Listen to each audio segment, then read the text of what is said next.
Hello प्यारे विद्यार्थियों, मैं रुद्र त्रिपाठी आप सभी का आपके YouTube channel Rudra coaching classes में हार्दिक स्वागत करता हूं। विद्यार्थियों, जैसा कि पता होगा, आज की आपकी जो क्लास होने वाली है वह कक्षा 9 के विद्यार्थियों के लिए है। चाहे वो विद्यार्थी यूपी बोर्ड से हो, चाहे सीबीएसई बोर्ड से हो या अन्य किसी बोर्ड से हो या फिर कुछ अदर एग्जाम्स की प्रिपरेशन कर रहा हो, उसके लिए बहुत ही इंपॉर्टेंट क्लास है आज हमारी वाक्य भेद।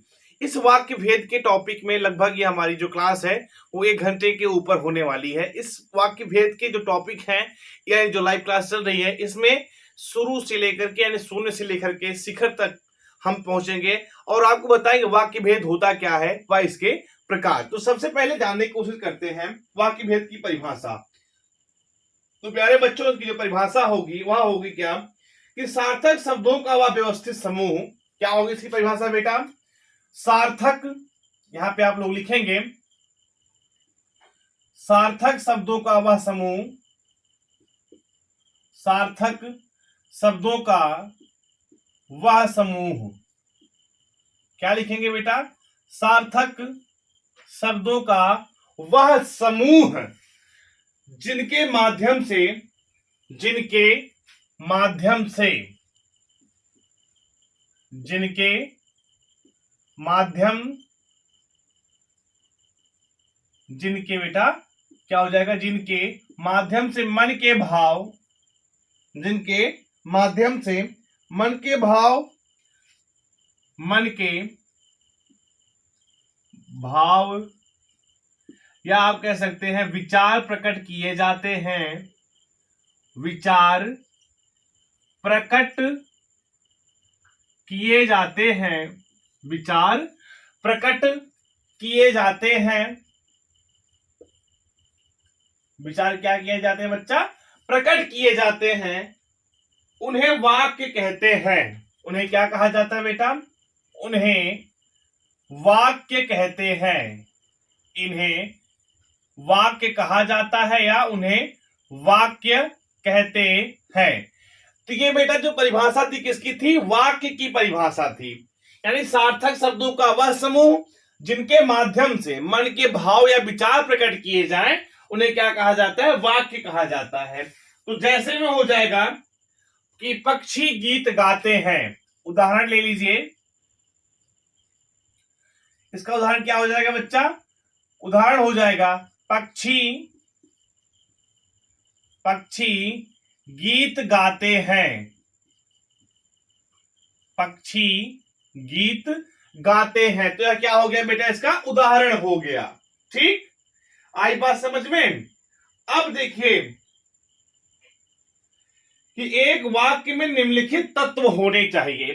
जैसे वाक्य जब बनाया जाता है तो अगर इंग्लिश में अगर आप समझेंगे आप, तो एक जब सेंटेंस बनाया जाता है तो सब्जेक्ट होते हैं, प्रेडिकेट होते हैं, मेन वर्ब, हेल्पिंग वर्ब, इन सब चीजों का विशेष, जब तक ये सब चीजें उसमें सेंटेंस में समाहित नहीं होगी तब तक जाकर कोई भी सेंटेंस परफेक्टली कंप्लीट नहीं होता है। वैसे ही वाक्य में निम्नलिखित तत्व होने चाहिए।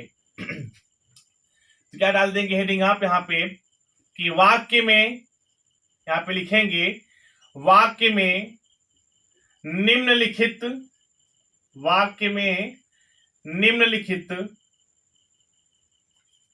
तत्व होने चाहिए। तत्व होने चाहिए किसमें बेटा? ये वाक्य में है ना। जब एक वाक्य बनता, पहला तथ्य क्या है इसका बेटा? सार्थकता। यानी जो पहला तत्व है वह क्या है बेटा? सार्थकता। किसी वाक्य में जब उसको वाक्य बनाया जाए तो वह क्या होता है बेटा? सार्थकता। सार्थकता होता क्या है जानते हैं इसको कि वाक्य की रचना, क्या लिखे इसमें? वाक्य की रचना, वाक्य की रचना, ठीक, सार्थक, क्या लिखेंगे बेटा? वाक्य की रचना सार्थक शब्द समूह द्वारा की जाती है। सार्थक शब्द समूह द्वारा, सार्थक शब्द समूह द्वारा, समूह द्वारा की जाती है। किसकी रचना बेटा? किसी वाक्य की रचना सार्थक शब्द समूह द्वारा की जाती है ताकि वाक्य से उचित अर्थ की ताकि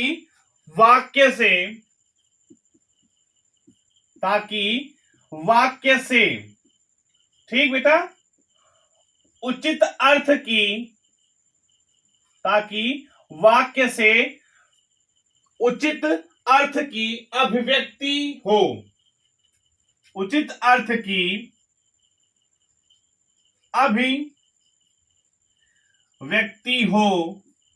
अभिव्यक्ति हो ठीक। अब इसको जैसे जानते हैं, ये सार्थकता का जैसे है।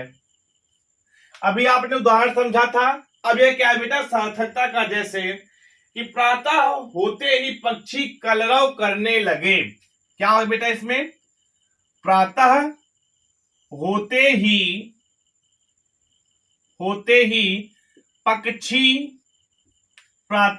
ही पक्षी कलरव करने लगे।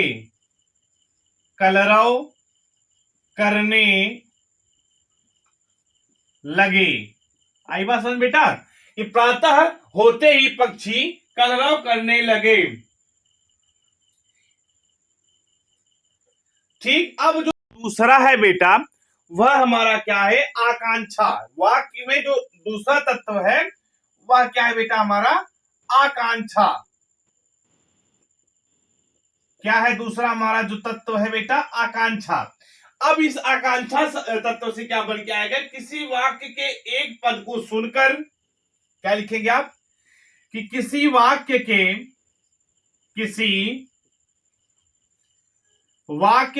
एक पद को सुनकर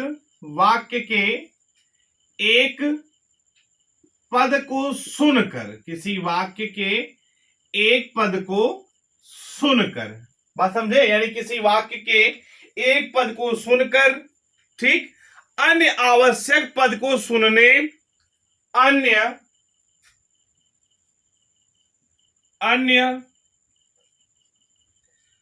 आवश्यक पद को सुनने अन्य आवश्यक पद को सुनने या जानने की अन्य आवश्यक पद को सुनने या जानने की जो उत्कंठा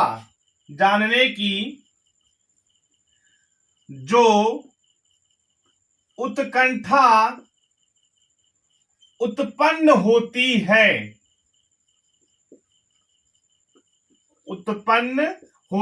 यानी किसी वाक्य के एक पद को सुनकर अन्य आवश्यक पद को सुनने या जानने की जो उत्कंठा उत्पन्न होती है उसे आकांक्षा कहते हैं। उसे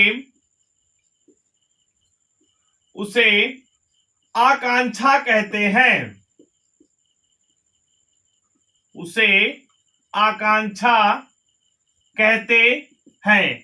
अब इसका जो जैसे बनेगा यानी उदाहरण जो बन के आएगा बेटा वह क्या बन जाएगा इसका उदाहरण मैदान में खेल रहे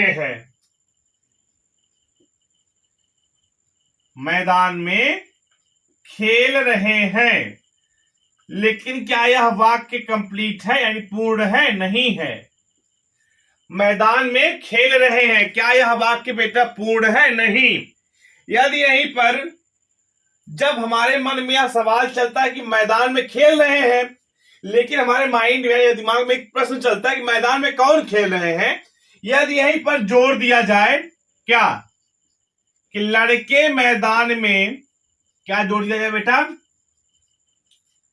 लड़के मैदान में खेल रहे हैं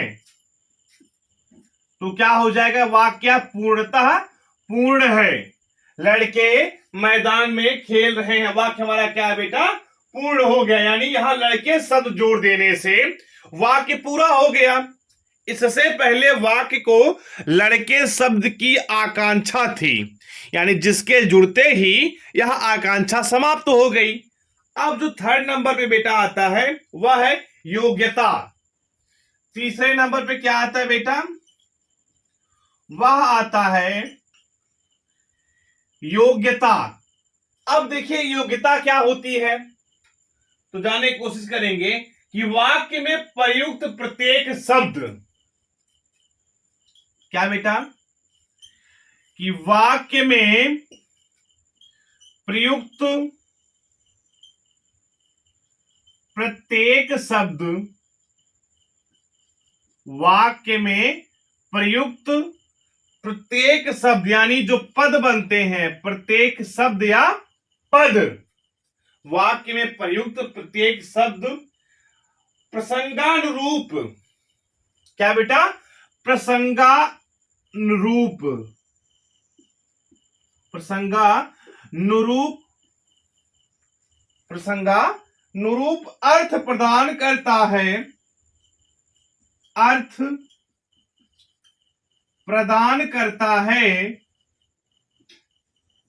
अर्थ क्या करता है बेटा, प्रदान करता है, उसे योग्यता, उसे क्या कहा जाता है बेटा, उसे योग्यता कहा जाता है, उसे योग्यता कहा जाता है। इसका आप जैसे जान लीजिए, यानी इसका आप उदाहरण जान लीजिए। किसका, योग्यता का उदाहरण क्या हो जाएगा बेटा, जैसे किसान कुदाल से खेत जोतता है, क्या हो जाएगा बेटा इसका, किसान कुदाल से, किसान क्या करता है बेटा, किसान कुदाल से खेत जोतता है, किसान क्या करता है बेटा, कुदाल से खेत जोतता है।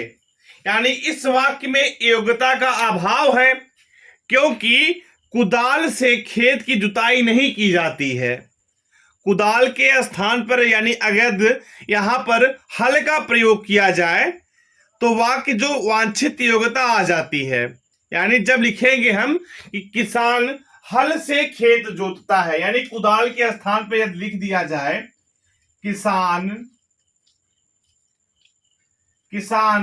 हल से खेत जोतता है, किससे बेटा, किसान हल से खेत जोतता है, तो यह वाक्य की जो योग्यता थी वह पूरी तरीके से पूर्ण हो गई। तब इस वाक्य क्या हो जाएगा, किसान हल से खेत जोतता है। बात समझ में आ गई। अब अगली हेडिंग डाल लीजिए। तो बेटा अगली हेडिंग हमारी क्या है, वह है निकटता। अब आप लोग इस हेडिंग को डाल लीजिए, निकटता। तो प्यारे बच्चों अगली हेडिंग है हमारी निकटता, यानी नंबर 4 की जो हेडिंग है वह आप लोग क्या डालेंगे, निकटता। निकटता कहा किसे जाता है, निकटता का वाक्य भेद में क्या रूप है। ठीक, तो लिखिए इसमें, वाक्य के किसी शब्द को बोलते या लिखते समय, वाक्य में क्या लिखेंगे आप, वाक्य में किसी शब्द को, वाक्य में किसी शब्द को बोलते या लिखते समय,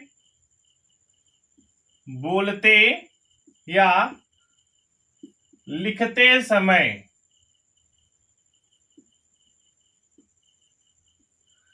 क्या बेटा, वाक्य में किसी शब्द को बोलते या लिखते समय अन्य शब्दों में परस्पर, क्या लिखेंगे यहाँ पे, अन्य शब्दों में, अन्य शब्दों में, अन्य शब्दों में परस्पर, अन्य शब्दों में परस्पर निकटता, क्या बेटा, कि वाक्य में किसी शब्द को बोलते या लिखते समय अन्य शब्दों में परस्पर निकटता होना आवश्यक है। निकटता होना आवश्यक है।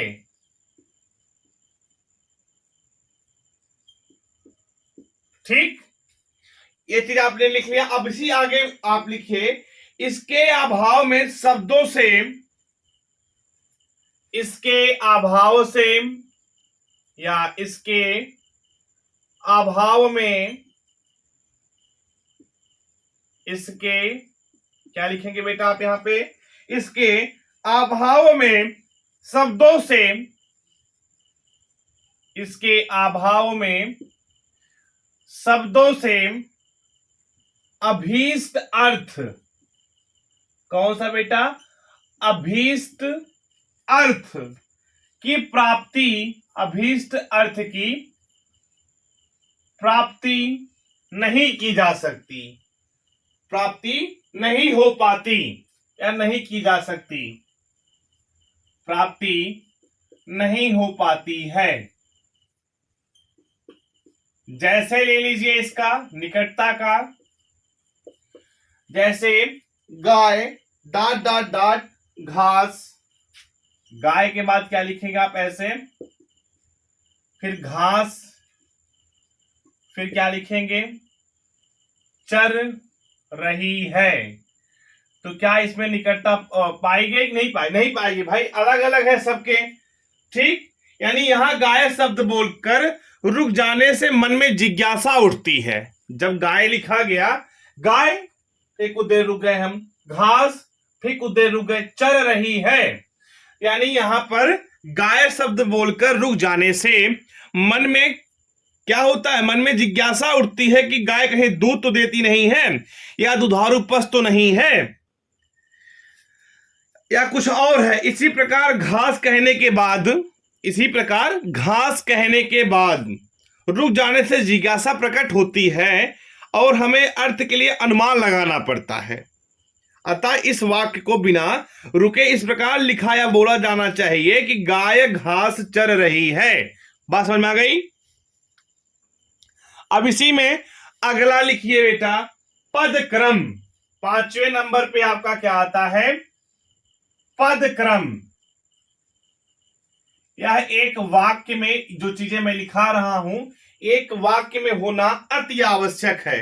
लिखिए, वाक्यों में प्रयुक्त शब्दों को क्या लिखेंगे, वाक्यों में प्रयुक्त शब्दों, वाक्यों में, ये क्या लिख रहे हैं आप, पद क्रम लिख रहे हैं 5वें नंबर का। वाक्यों में प्रयुक्त शब्दों को एक निश्चित क्रम में रखा जाता है। प्रयुक्त शब्दों को एक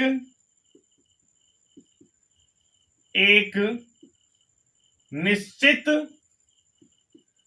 क्रम में रखा जाता है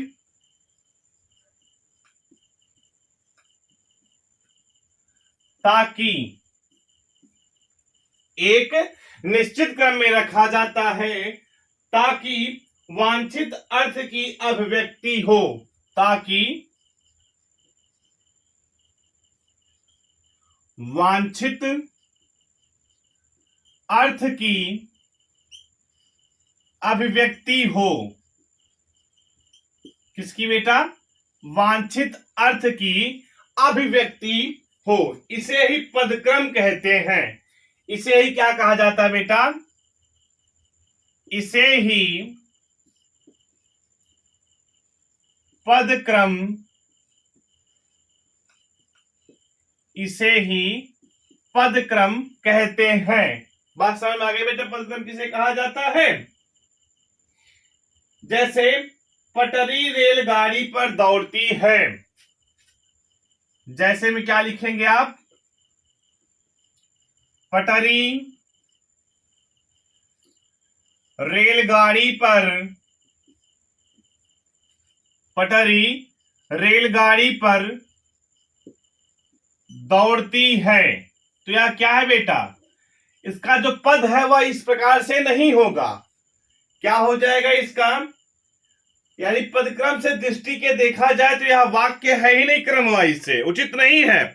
उचित पदक्रम में रखने पर क्या हो जाएगा बेटा, यहां पे लिख दीजिए कि उचित पदक्रम में रखने पर, उचित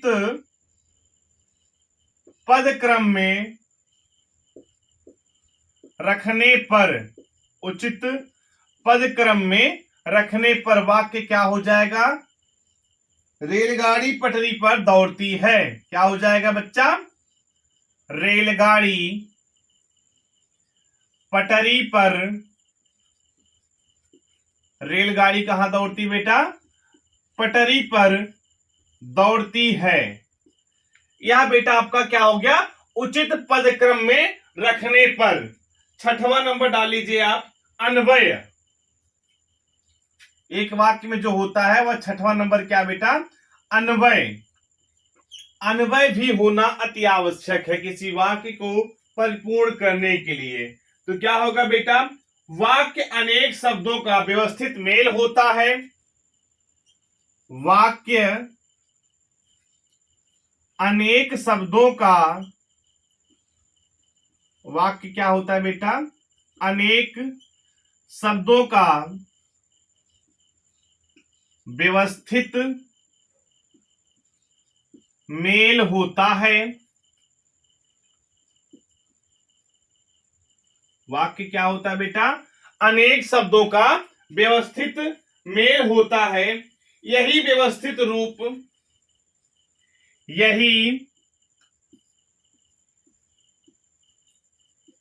यही बेटा जो व्यवस्थित रूप है, यही व्यवस्थित रूप अन्वय कहलाता है।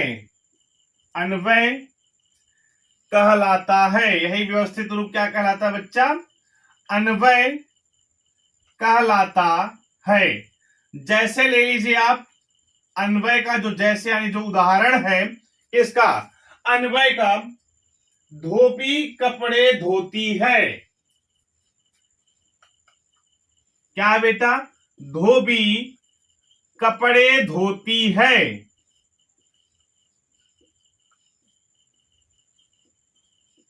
क्या यह सही है? नहीं। क्या हो जाएगा बेटा, उचित अन्वय के साथ लिखने पर क्या लिखेंगे आप, उचित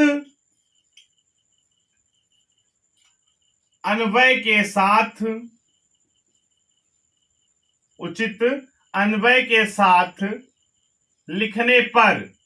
किसके साथ बेटा, उचित अन्वय के साथ लिखने पर क्या हो जाएगा बेटा, कि धोबी कपड़े धोते हैं।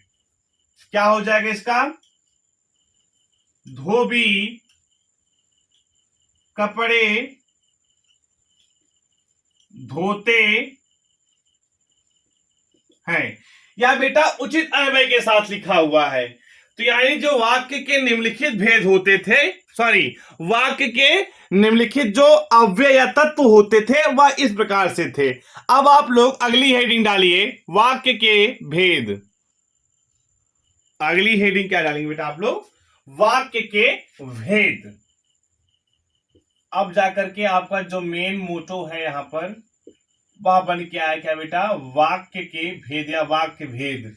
तो यानी क्या लिखेंगे, वाक्यों के वर्गीकरण, वाक्यों के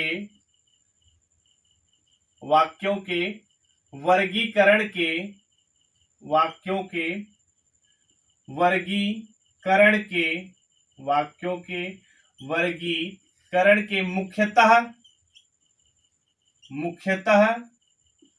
दो हैं, या वाक्यों के वर्गीकरण मुख्यतः दो हैं या दो आधार हैं। नंबर एक क्या बेटा, नंबर एक है अर्थ के आधार पर। नंबर एक क्या बेटा, अर्थ के आधार पर। और नंबर दो क्या है बेटा, रचना के आधार पर। नंबर दो क्या हो जाएगा बेटा यहां पे, रचना के आधार पर। पहला किसके आधार पे था बेटा, अर्थ के आधार पर, और जो दूसरा है वह किसका है बेटा, रचना के आधार पर। अब हेडिंग डालिए, एक चीज बता दिया आपको, कक्षा 9 में आपको रचना के आधार पर वाक्यों का जो भेद है वह नहीं पढ़ना, नहीं समझना है। सिर्फ आपको क्या पढ़ना बेटा, अर्थ के आधार पर, ठीक, इसे पढ़ना है, उसको नहीं पढ़ना है। तो आप लोग लिखिए, अर्थ के आधार पर वाक्य भेद।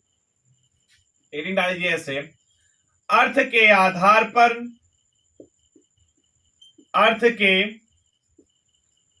आधार पर वाक्य भेद। अर्थ के आधार पर वाक्य भेद, यह आपकी बन गई हेडिंग। अब आप लोग लिखिए,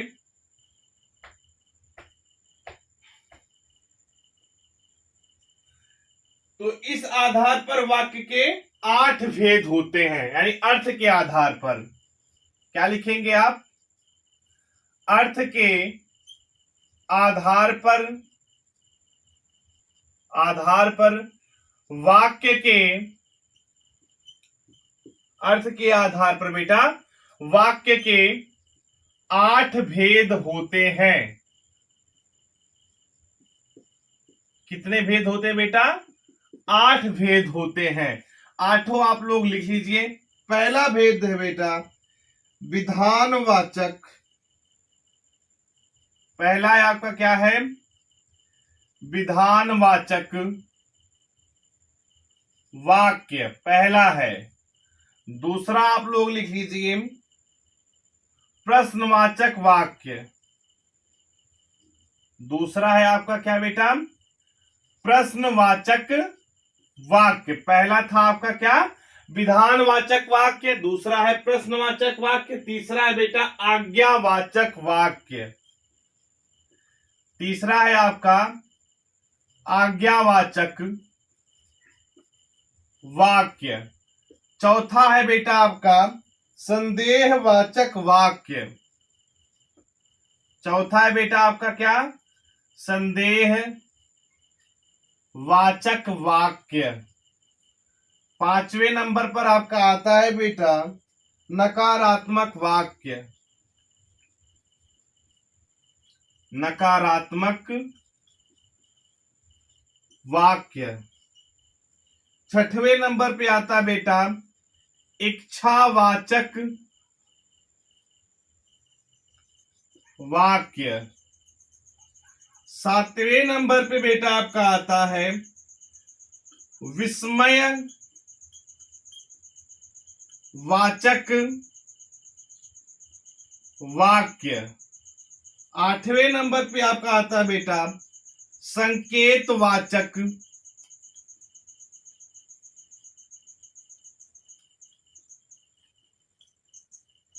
वाक्य। तो प्यारे बच्चों ये जो है अर्थ के आधार पर वाक्य के कितने भेद होते हैं बच्चा? 8 भेद होते हैं। पहला भेद कौन सा है? पहला है आपका विधानवाचक वाक्य। दूसरा है आपका प्रश्नवाचक वाक्य या निषेधवाचक वाक्य कह सकते हैं इसको। सॉरी, प्रश्नवाचक वाक्य, आज्ञावाचक वाक्य, संदेहवाचक, नकारात्मक, इच्छावाचक, विस्मयवाचक एंड सॉरी और लास्ट में क्या है 8वां आपका संकेतवाचक वाक्य। ये वाक्य के भेद थे जो अर्थ के आधार पर हैं। आपको कक्षा 9 में रचना के आधार पर वाक्यों का जो वर्गीकरण हुआ है या वाक्यों का जो भेद बताया गया है आपको नहीं पढ़ना है। अब आप लोग हेडिंग डाल लीजिए विधानवाचक वाक्य। हेडिंग डालिए नंबर 1 विधानवाचक वाक्य। विधानवाचक वाक्य पहली हेडिंग है। पहला वाक्य का बेटा जो वर्गीकरण किया गया अर्थ के आधार पर क्या है कि जिस वाक्य में क्रिया होने या करने की सूचना मिलती हो। जिस वाक्य में लिखिए जिस वाक्य में क्रिया जिस वाक्य में क्रिया होने या करने की क्रिया होने या करने की सूचना मिलती हो।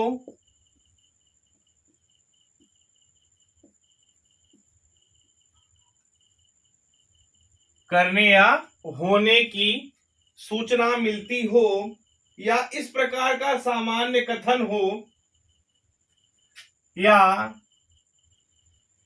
इस प्रकार का सामान्य कथन हो। सामान्य कथन हो उसे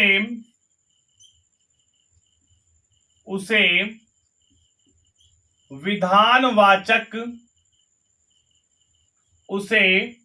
विधानवाचक वाक्य कहा जाता है। उसे क्या कहा जाता है बेटा? विधानवाचक वाक्य कहा जाता है।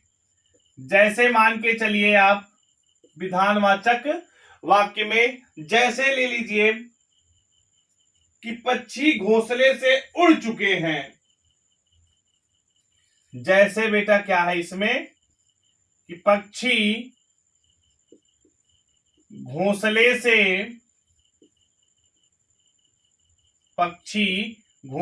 से उड़ चुके हैं। तो यह क्या है बेटा? आपका विधानवाचक वाक्य है। या मान लीजिए नदी में बाढ़ आई है। दूसरा एग्जांपल क्या है? नदी में बाढ़ आई है। नदी में क्या आई बेटा? बाढ़ आई है। तो क्या हो गया ये कि विधानवाचक वाक्य को सकारात्मक वाक्य भी कहा जाता है। आप यहां पे लिख सकते हैं स्टार बना करके कि विधानवाचक वाक्य को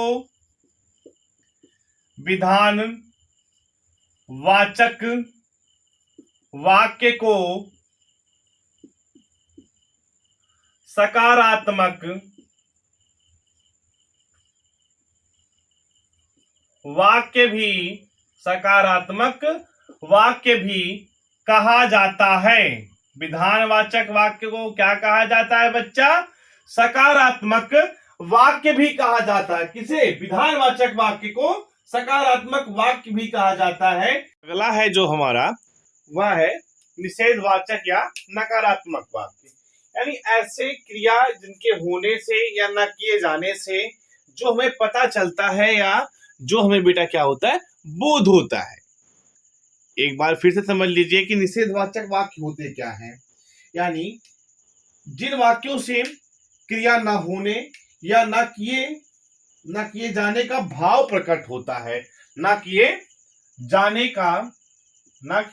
का भाव प्रकट होता है। क्या होता है बेटा? न किए जाने का भाव प्रकट होता है। इसमें लिख दे रहा हूं, न किए जाने का भाव प्रकट होता है। उसे क्या कहा जाता है बच्चा? उसे निषेधवाचक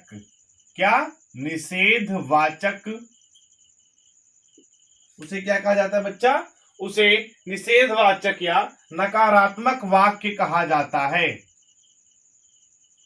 वाक्य कहा जाता है। आप जैसे लिख सकते हैं, यानी आप उदाहरण भी लिख सकते हैं इसका। किसका?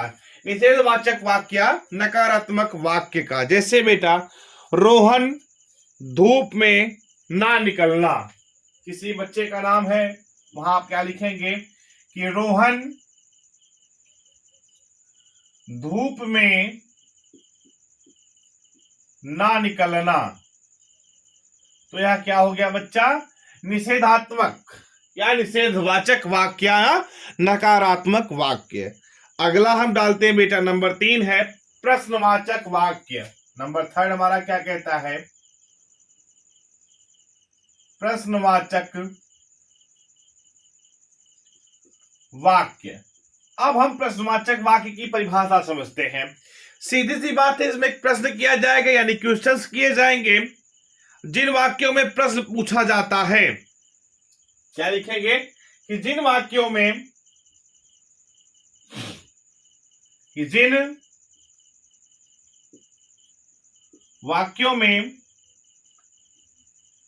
प्रश्न पूछा जाता है, जिन वाक्यों में क्या किया जाता है बेटा? प्रश्न पूछा जाता है। इसमें जिन वाक्यों में प्रश्न पूछा जाता है तथा जिनमें कुछ, क्या लिखेंगे अगला? तथा जिनमें कुछ उत्तर पाने की जिज्ञासा रहती है। तथा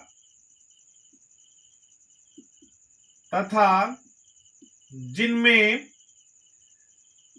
कुछ उत्तर पाने की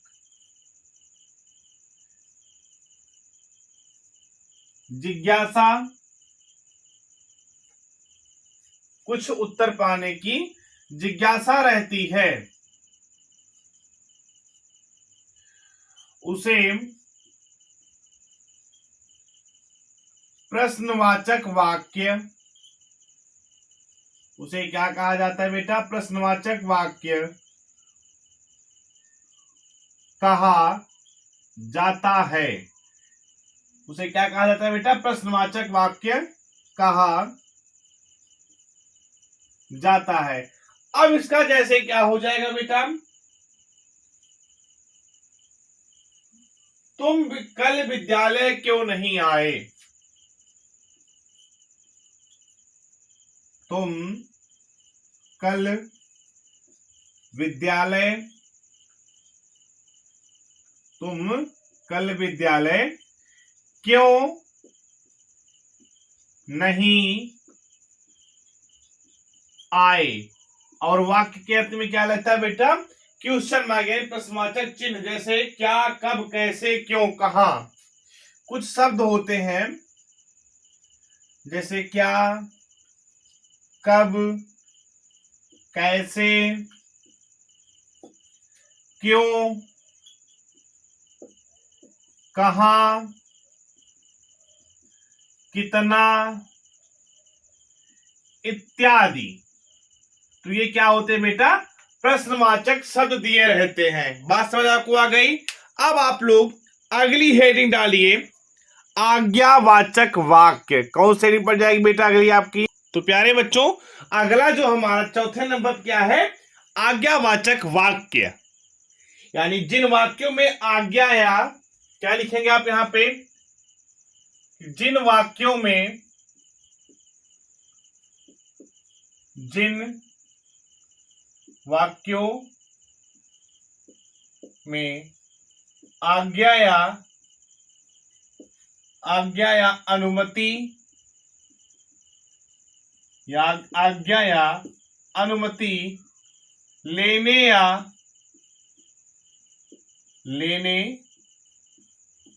देने, क्या बेटा? आज्ञा या अनुमति लेने या देने का भाव प्रकट होता है, देने का भाव प्रकट होता है, भाव प्रकट होता है, उसे आज्ञावाचक, उसे आज्ञावाचक वाक्य कहते हैं।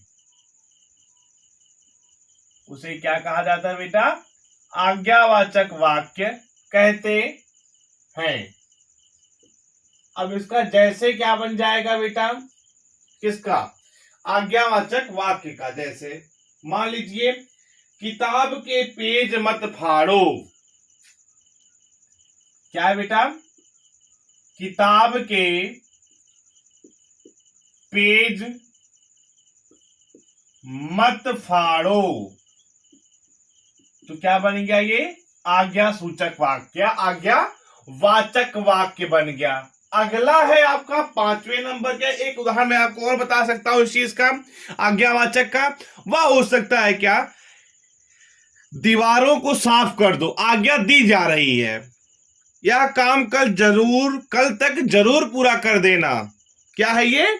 आज्ञा का वाक्य है। अगला बेटा 5वां आपका आता है इच्छावाचक वाक्य। 5वें नंबर पे आपका कौन सा आता है बेटा? इच्छावाचक वाक्य। अब जान लीजिए जो इच्छावाचक वाक्य होते हैं इनकी परिभाषा क्या होती है। तो आप लिखिए, जिन वाक्यों में वक्ता की इच्छा, जिन वाक्यों में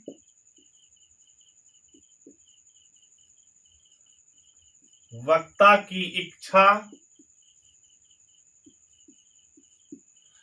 कैसे वाक्यों में? ऐसे वाक्य में, जिन वाक्यों में वक्ता की इच्छा, कामना, इच्छा हो गया बेटा, कामना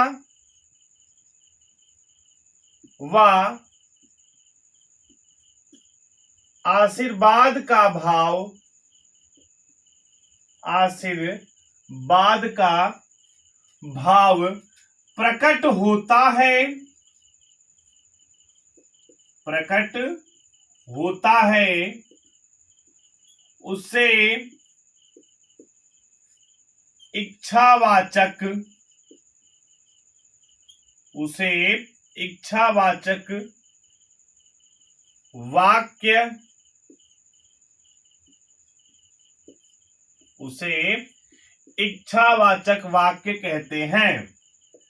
जैसे ले लीजिए आप किसका, इच्छावाचक वाक्य का, जैसे मैं चाहता हूं कि सभी स्वस्थ हों, मेरी इच्छा है ये, मैं चाहता हूं कि सभी स्वस्थ हों, ये मेरी इच्छा है।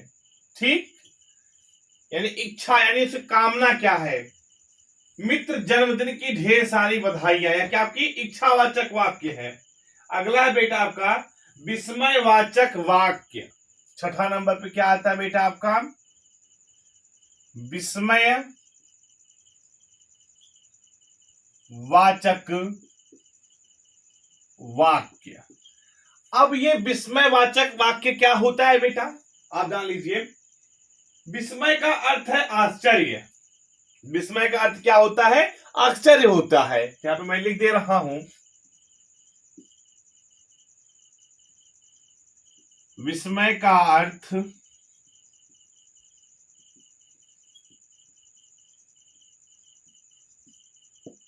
आश्चर्य होता है।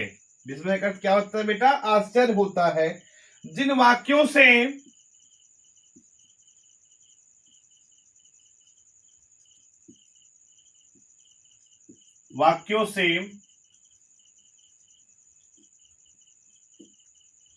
जिन वाक्यों से आश्चर्य, हर्ष,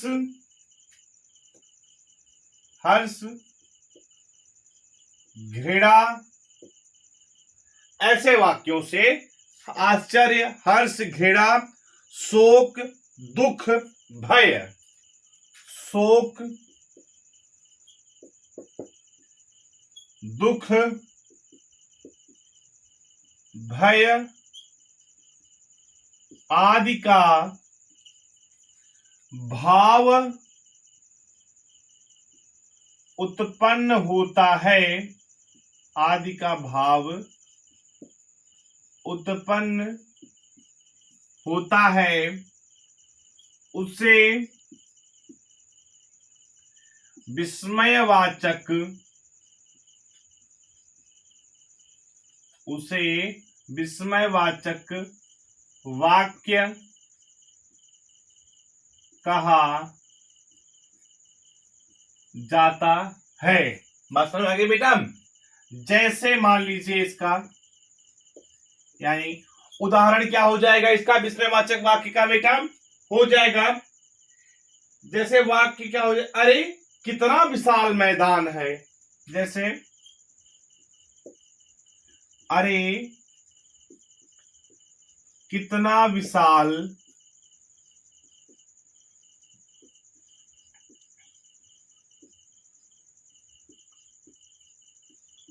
अरे कोई चीज देख लो, अरे कितना विशाल मैदान है, छी नाले के पास बड़ी बदबू थी। या आप एक और बता सकता हूं मैं आपके लिए, यहां पे सावधान,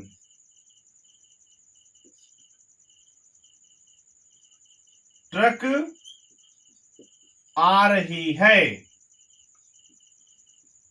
ठीक, सातवां नंबर आपका विस्मयवाचक वाक्य हो गया बेटा आपका। अब आप सातवें नंबर पे लिखिए संदेहवाचक वाक्य। सातवें नंबर पे बेटा क्या आता आपका, संदेहवाचक वाक्य। संदेहवाचक वाक्य आखिरकार होता क्या बेटा, कि जिन वाक्यों की क्रिया पूर्ण होने में संदेह होता है। क्या? जिन वाक्यों की क्रिया, जिन वाक्यों की क्रिया पूर्ण होने में, वाक्यों की क्रिया पूर्ण होने में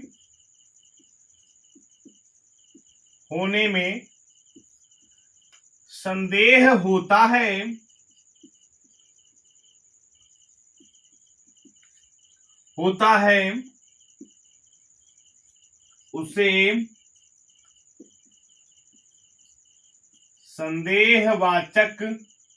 उसे संदेहवाचक वाक्य कहा जाता है। आप जैसे लिख सकते हैं, संदेहवाचक वाक्य का उदाहरण लिख सकते हैं। क्या? दीपक बुझ गया होगा। हम एक अंदाज लगा रहे हैं ना कि दीपक बुझ गया, दीपक बुझ गया होगा। संभवतः बारिश बंद हो गई होगी। तो ये बेटा क्या है? आपके संदेहवाचक वाक्य है। यानी जिन वाक्यों की क्रिया पूर्ण होने में संदेह होता है, जिन वाक्यों के क्रिया पूर्ण होने में संदेह होता है, उसे संदेहवाचक वाक्य कहा जाता है। अब आप लोग अगली हेडिंग डाल लीजिए। अगली हेडिंग है बच्चा आपकी, क्या लिखेंगे? 8वें नंबर पर संकेतवाचक। क्या बच्चा आपका? संकेतवाचक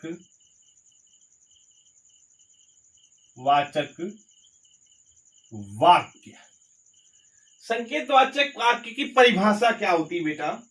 कि जिन वाक्यों में एक क्रिया का होना, क्या लिखेंगे आप?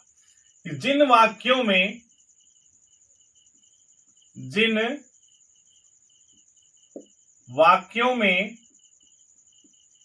एक क्रिया का होना, एक क्रिया का होना दूसरी क्रिया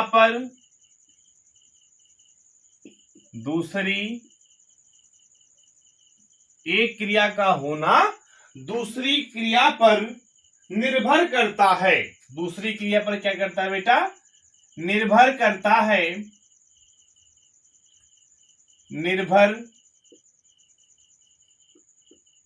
है, उसे संकेतवाचक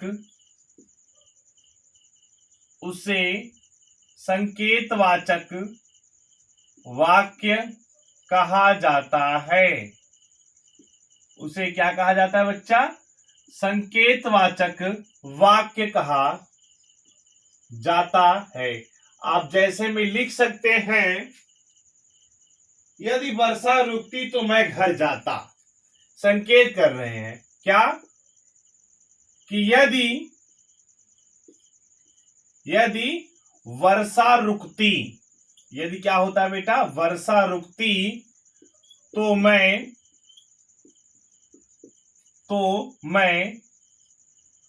घर जाता।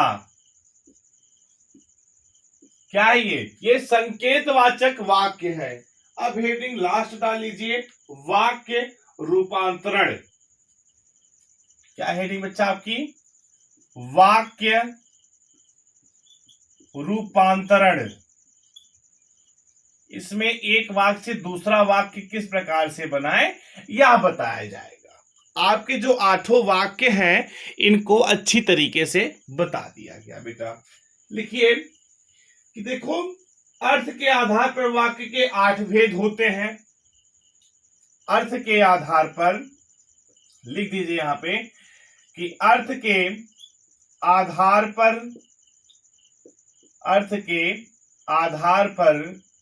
वाक्य के 8 भेद होते हैं। अर्थ के आधार पर बेटा क्या होते हैं, वाक्य के 8 भेद होते हैं। 8 भेदों को बता दिया गया बेटा। इनमें से किसी वाक्य को, इनमें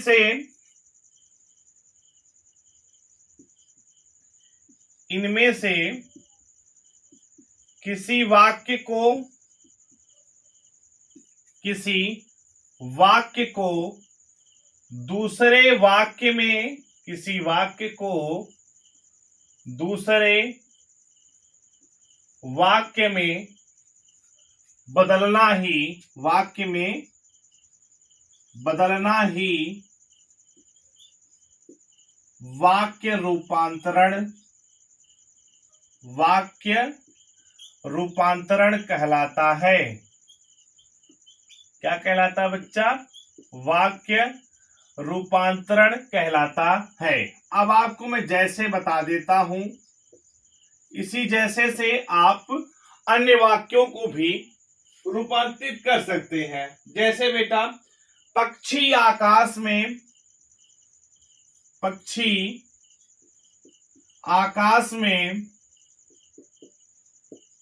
उड़ रहे हैं। पक्षी आकाश में उड़ रहे हैं। तो बच्चा यह कौन सा वाक्य हो गया हमारा, विधानवाचक वाक्य। कौन सा वाक्य हो गया बेटा, यह हमारा विधानवाचक